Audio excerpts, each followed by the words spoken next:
Welcome to Girl Talk with Amy, Anna, and Lisa. Come on, girls. Yeah, you know it's our world. So tell me, where the girls at? Come on, girls. Like many girlfriends, we get together, share what's going on with friends, families, life in general, good, bad. We're always here to support each other. When we visit each other, we spend time doing our girl talk in the comfort zone. The comfort zone is a place where we can be very vulnerable with each other, no judgments. We want to make sure we're uplifting and helping each other when we're down. However, when we're having great success, we're definitely supportive and we're cheering each other on. We are here to support all of you. We realized one day that we had to share this message with others. What we talk about in the comfort zone is something that can empower women all over the world. And we wanted to bring you into our world where we meet once a week. We hope that you enjoy our show. Please like, subscribe, and share with others. We'd love to hear back from you. Welcome to the show. Yay. I actually found, I went into a room with the founders of Clubhouse. And they were just talking about taking the relationships outside, connecting through Instagram. Right. I actually kind of like your idea. Maybe that's my comfort zone, right? Of going into the rooms that are a little bit smaller, not the 600 or 1,000. You know, I have gone in there, and I know that I've gone on stage with a room with 700 people, and some people started following. But it's not the same. Well, one thing that I heard from Ryan, and I think that was pivotal for me, or it solidified what I was already thinking. You go in there into those rooms and you want to be known, and you want to start with create a room and go in there with sharing some value, not the how, but share value, so people are more attracted to you and come back and connect with you. So here's another thing. Since, I mean, clearly we're already kind of talking, well, let's make this the subject, how we're working in 2021, continuing in the COVID environment, right? Mm-hmm. How are women in business moving forward at this time? So what I'm learning from this experience is very much something that we talked about when we talked about LinkedIn. I know that in my very near future, one of the things I'm going to be working on is my profile. When you click on the profile, when you're listening to somebody who's on stage or who's a moderator, those profiles are mighty robust. Some of them you have to read between the lines, and a couple of them, like even this morning when I was in a room, one of the girls said, "I'm so excited. I actually closed my first transaction." Oh, but that's, come on. I mean, how exciting is that? Yes. It's like that, cheer, yay. At the same time, I'm looking at this, bio that's this long. And in the particular room that I was in, I'm going, it's all about the way you market yourself is going to help you get your connections, right? And even we learned that when we were really dabbling into LinkedIn stuff, and there are people that connect over at Clubhouse that it seems like they're driving more towards Instagram, but they are turning around and connecting over at Facebook. They are connecting over on LinkedIn.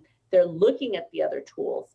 So it's pretty interesting to see, but I think the underlying message that I'm learning in this process, still about networking. It's still about connecting. It's still about building relationships. So you can you can sit there and you can post whatever you want on your social media. You can have a sale on whatever product you're peddling. The people that you make relationships with while you're out networking, peddling your product, Right. those are the people that are going to boost your sales. Those are the people that are going to broaden your reach.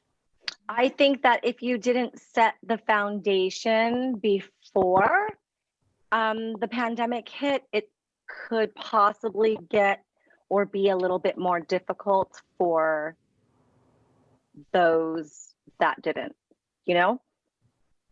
If you were already out there networking and building relationships with people, regardless of how you were doing it, out in the field, in person or online, and now all of a sudden the pandemic hit and we can't go out and we can't network, trying to start from scratch is probably going to be a little bit more difficult and challenging for people, you know, but I guess there's good a time to start, you know, now is a good a time to start than any, right? Right. Well, actually, But I realized, go ahead. no, Yeah, I mean, because I did what I did prior to the pandemic and because of how much I was out there and talking to people and getting to know people, it definitely helped me once we had the shutdowns. Because I was able to still continue to connect with people who already knew me, maybe not knew me so well, but they got to know me well now that all we have to do is talk and Zoom and, you know, text or be on the phone, right? Yeah. Well, my thought is that, yes, if we had set that foundation, there's many of us that actually did and have set a foundation for a long time, and we continue with that. And now, and we continue doing what we did and enhancing what we did. We obviously are having much more success. There are people that are coming into becoming entrepreneurs now because the pandemic set them in that path. They've lost their job and now they're finding that they're better at creating their own job. So now they need to network. So now we as experts, because we are the experts now, because we've been doing it for so long, if we could share that value with them every time that we're at an event. I actually had a conversation with someone yesterday who just recently started networking, and for a year and a half, he's been doing a business and has not earned a single dollar. So if we could offer value to people and show them the way, I think that's something that we could all do. You know, that is exactly the point that I wanted to bring up. Is I agree with you, Lisa. There are many of us that actually set the stage for ourselves. You know, my coach, one of the things that I commented one time, I made a comment and I said, "Oh, thank God the market turned the way it did." And she said, she stopped me in my tracks and she said, no, pump the brakes. Reframe that. And I'm thinking, well, I'm in the mortgage industry. We're very cyclical. Everyone knows we're very cyclical. I'm excited that I'm actually able to take advantage of the market. And she said, you're able to close more loans today because you set the stage, because you positioned yourself to have more loans. Definitely. There will be loan officers that by default, because the market turned in their favor, get more loans. But where will the longevity be? The longevity will be for those individuals that put themselves in a position to gain market share, additional market share, because you were already closing loans before the pandemic hit. You were doing well before the pandemic hit. You were on track to hit your goals before the pandemic hit. Now you position yourself for greater abundance. That's number one. Number two, I think what Anna says is absolutely correct. The pandemic has almost forced the new wave of entrepreneurs. Yeah. There's a fair amount of individuals that were already entrepreneurs that are maybe just going to the next level or maybe completely shifting and moving into a new business or adding to their streams of income. But what about that whole other sector that A, lost their job, B, lost hours and are sitting at home, spending time on unemployment, knowing that they're going back eventually, but that side hustle now has become the forefront and become the mainstream of income? I think that those people need the assistance. I hired somebody today who said, how do I get loans? Teach me how to network is basically what she just asked me. In my mind, that's the translation. Those are the people that you create the value, give them the added value. This platform right here for a woman to sit, especially women, of course, there's no discrimination. There are many male individuals that we network with that know us so well, and that we're not leaving you out or cutting you out. However, I'm still all about girl power, though. We are called Girl Talk. Girl talk. Yeah. Great segue to our mugs. You know what? You guys notice our mugs? Let's put our mugs up and hi. Girl Hi. talk. Hi. Hey. But with that said, when we're out and or other women are actually looking at our posts, it's an opportunity for them to say, I'm not the only one.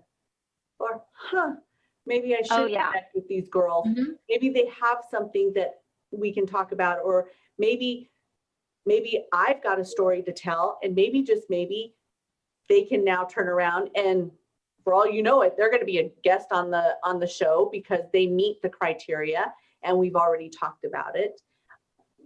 Things like that, and again, that's marketing for their business or whatever direction that they're going in. So I think that we have to be open to all of that. But I absolutely, so I agree with both of you on both sides of the pendulum in what's going on with the pandemic. We definitely have seen that. We need to look to market ourselves in a different arena, different way of doing things.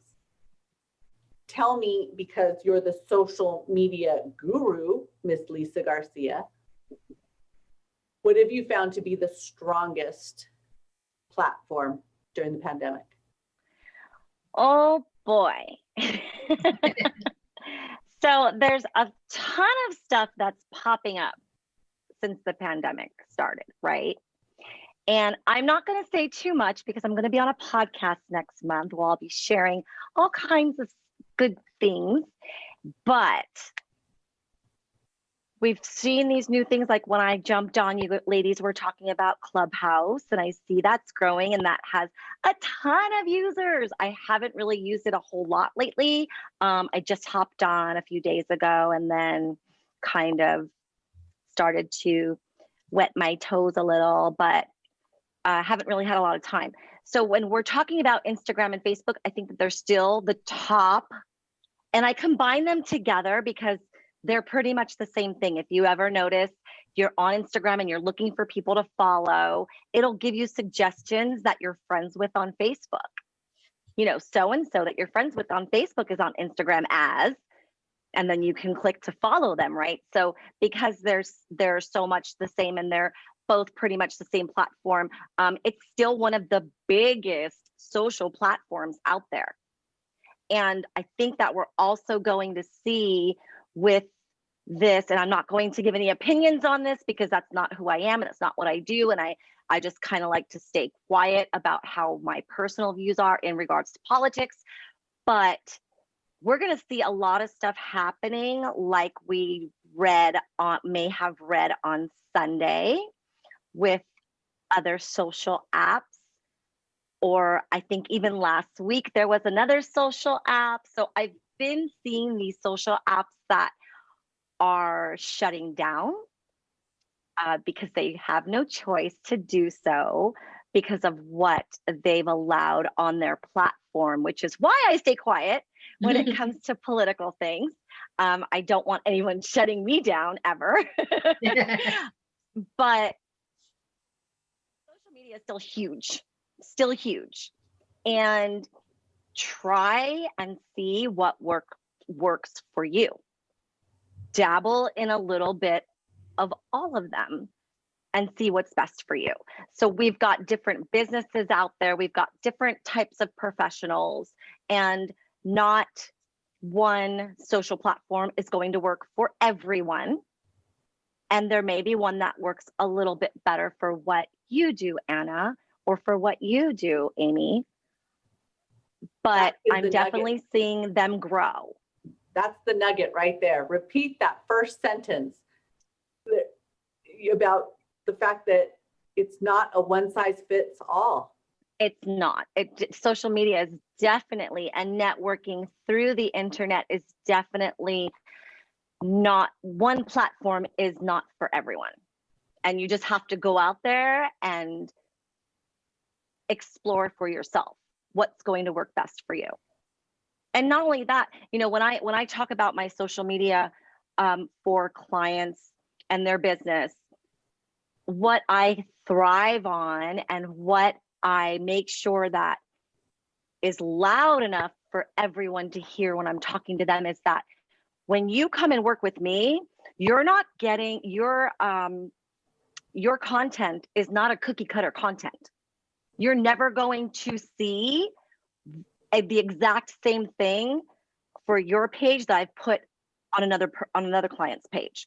Even if you both are in the same industry and the same business, everyone is different. Every business owner is different. Everyone has a different personality. So when my team is creating content for businesses, we're going by what that business owner personality is like.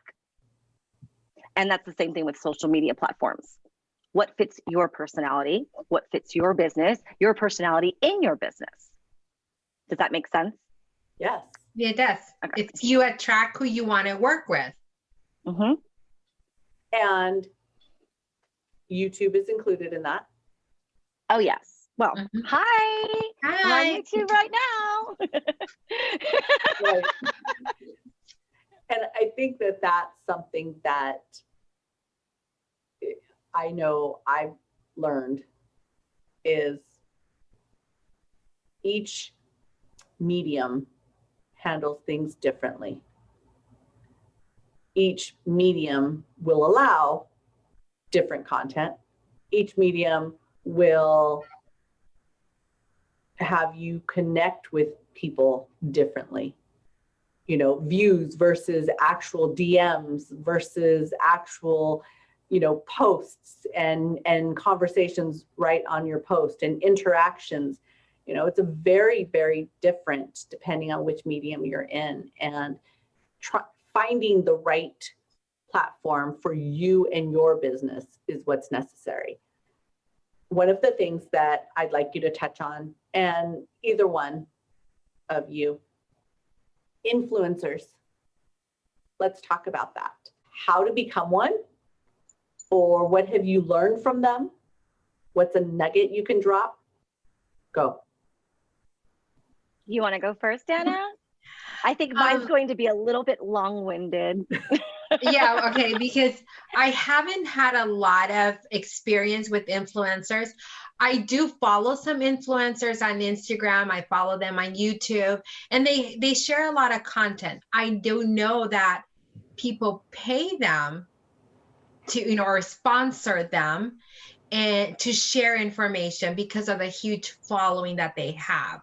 And I think a lot of them are influencers because they are authentic and they resonate with certain groups. And I think at the end of the day, the message for whether you're an influencer, whether you're on social media, be authentic. Let people see who you are and be vulnerable, because that's going to be the magnet that's going to attract your client base, your audience. Absolutely. Yes. Lisa, before you jump in, I have to jump on her bandwagon because I know you're going to give us the answer.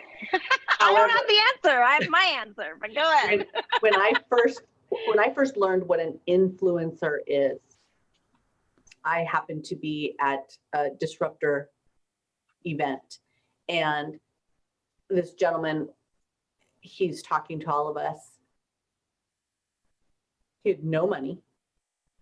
He had a wife with an infant, and he lost his job, like nothing. And he was pretty down and out, and went to his wife and said, give me 30 days. I will make us whole. I will get us into a completely different space. Don't follow me on social media for the next 30 days. You're not going to want to see it. You're not going to want to hear it. I'm going gangbusters. And she just looked at him like, what are you doing? He was absolutely, completely vulnerable. And he went out and he started in insurance services. And he basically said, I'm going to, my goal, I don't even remember, he said, like to write 500 policies in the next 30 days. And he said, and by the way, I'm really hungry right now. And I came down to Atlanta or something, and I'm not leaving here to go see my wife and kid until I finish writing 500 policies. And it was, I don't even know the exact number, but that's what he did. And he chronicled himself. He chronicled himself eating, how many meals, how much he ate, because he was hungry.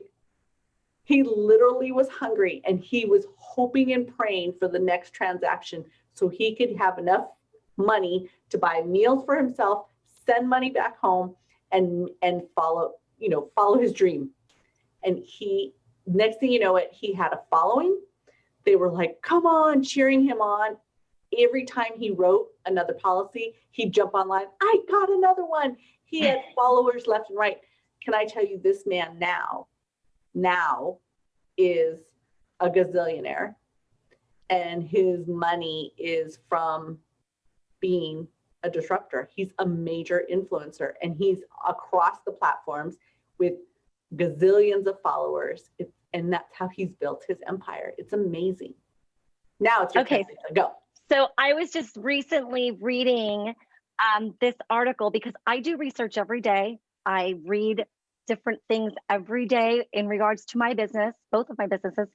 That was one of the things that I read, Amy, that you said, that choose an angle, choose something that works for you to get people interested in seeing what you are posting and hearing what you have to say. There is also, those platforms where you can go live and you can pull people into your live while you're live. You can see anybody who is viewing you, and they may have something to say, and you can pull them in, and you're both on there, or 3 of you are on there, or 5 of you are on there, however many people you decide to pull in. But that is one of probably the main things that I have read lately in my research, is that you need to find something, choose an angle that's going to work for you and that nobody else is doing. Or maybe somebody else is doing it, but they're not being so successful at it, and you think you can do it better, but you've got to find that little niche that's going to work for you and your personality and your business. I can't tell you how many DMs I get, IMs I get, where people are telling me, you're so funny, because I put funny stuff out there and people laugh at it. But that's just my personality. That's who I am. I'm not trying to be anybody that I'm not. I am smart ass sometimes. I do get sarcastic, but I also have a heart, and I'm very sentimental about things too. I love my kids. I don't put, this other thing too is really important. I wouldn't put too much private. Does that make sense to you? Mm-hmm. Absolutely. I don't reveal a whole lot about my personal life, but I give you little snippets about my personal life. But you're never going to know all of my personal things that go on outside of the internet. Well, we know you have, and that's super important too. Yeah, Lily, I know Lily is just going crazy. I think because she sees someone out front. But there's so many people out there that are putting way too much personal stuff. But if you know what, if that's you, that's you. If that's what you feel comfortable doing, but at the same time, be ready for those opinions. Be ready for those things that you may not want to hear when you're putting everything out there. And we'll bring up our YouTube channel and the exciting thing that happened to us yesterday, where someone, viewed our subscribe now intro video that's advertising across YouTube, and someone went and comment, because we welcome all comments, right? Tell us what you want to hear, tell us what you know, tell us what you like, tell us what you don't like, and she just flat out commented, "Fuck you." Wow. Of course, that's not something I want to keep on there, because YouTube will automatically mark it explicit language and we will be ghosted. So I had to delete it and I had to report it, because that's what YouTube wants you to do. But and there's going to be those haters out there, and there's going to be those people that are just not happy with themselves. We're all aware I'm a big Taco Tuesday person. You know how many tacos I've gotten for free? So it's just all about finding your niche, finding the angle that works for you, and getting people to notice who you are. Anna, I saw you go live yesterday or a couple days ago. Yesterday. And I was like, she's doing it. Yes, go live. That's how I started my stuff. Going live every week. And my viewers got bigger and bigger and bigger and more money. So I don't think along the lines of influencer, because I'm old school. When influencer first came out, who are our influencers? Well, who were they putting out there as influencers?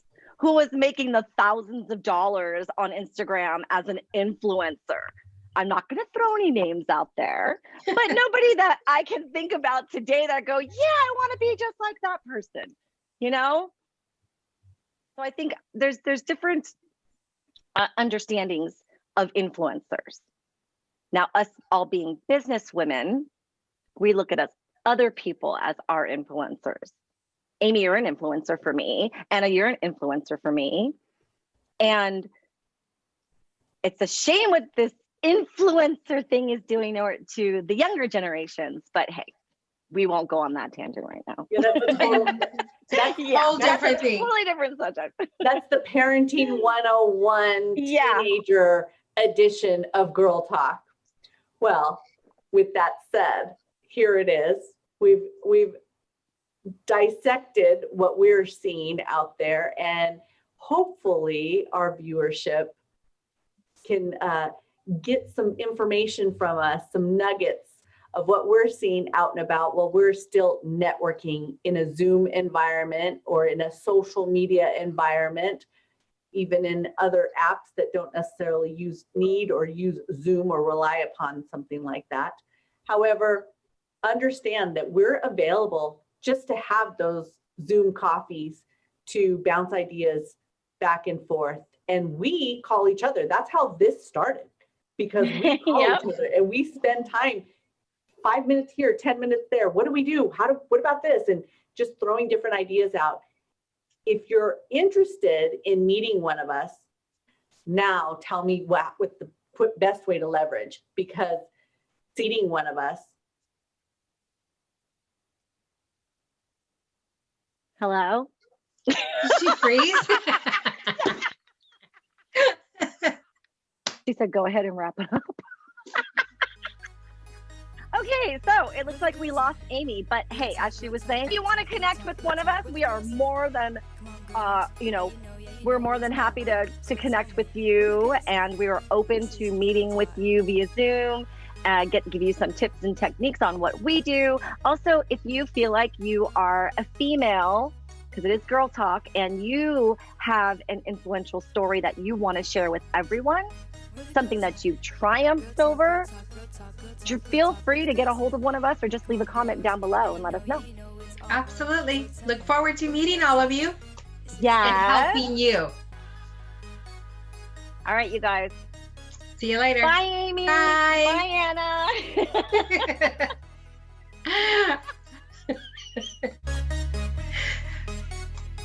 Amy.